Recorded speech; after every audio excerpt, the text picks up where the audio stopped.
Guys, क्या आप जानते हैं कि डोनाल्ड ट्रंप ने एक बार कोटक महिंद्रा बैंक, जो कि इंडिया का बैंक है, उस पर केस कर दिया था। जी हाँ गाइस, ये बात है साल 2008 की, जब कोटक महिंद्रा बैंक ने कोटक ट्रंप कार्ड नाम से एक क्रेडिट कार्ड लॉन्च कर दिया। और जब ये बात डोनाल्ड ट्रंप के पास पहुंची तो उन्हें बड़ा गुस्सा आया, क्योंकि डोनाल्ड ट्रंप इस नाम से अपने कई बिजनेसेस चलाते थे और इसके ट्रेडमार्क राइट्स भी डोनाल्ड ट्रंप के पास ही थे। और इसीलिए उन्होंने साल 2010 में दिल्ली हाई कोर्ट में बैंक के खिलाफ एक केस रजिस्टर कर दिया। लेकिन कोटक महिंद्रा बैंक भी कहां हार मानने वाला था, क्योंकि उसे पता था कि अगर वो इस केस को जितना ज्यादा खींचेगा उसकी पॉपुलैरिटी उतनी ही ज्यादा बढ़ेगी। और इसी वजह से वो नाम बदलने के लिए बिल्कुल भी राजी नहीं हुआ। वहीं इन दोनों की लड़ाई में कोर्ट पूरी तरह से परेशान हो चुका था और इसीलिए कोर्ट ने कहा कि अब इस मैटर को आप कोर्ट के बाहर ही सेटल कर लो तो अच्छा रहेगा। और तब फाइनली 3 सालों के बाद साल 2013 में कोटक बैंक ने इस कार्ड को बंद कर दिया।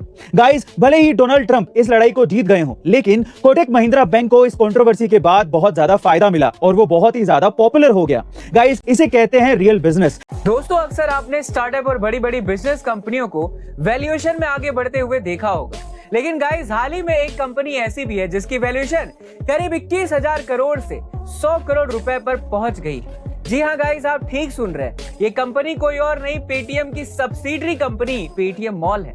लेकिन अब सवाल ये है कि अचानक से इस कंपनी की वैल्यूएशन में इतनी गिरावट कैसे आ गई। दरअसल ये बात है साल 2018 की, जब पेटीएम इंडिया में बहुत ही ज्यादा पॉपुलर हुआ करता था। और इसी को देखते हुए अलीबाबा ग्रुप के फाउंडर जैक मा ने पेटीएम ई कॉमर्स और पेटीएम मॉल में करीब 42% की हिस्सेदारी खरीदकर अच्छा खासा इन्वेस्टमेंट किया था। लेकिन पिछले कुछ महीनों में लगातार पेटीएम की गिरावट को देखते हुए जैक मा ने 42% की हिस्सेदारी बेच दी, जिससे कंपनी की वैल्यूएशन 100 करोड़ पर पहुंच गई।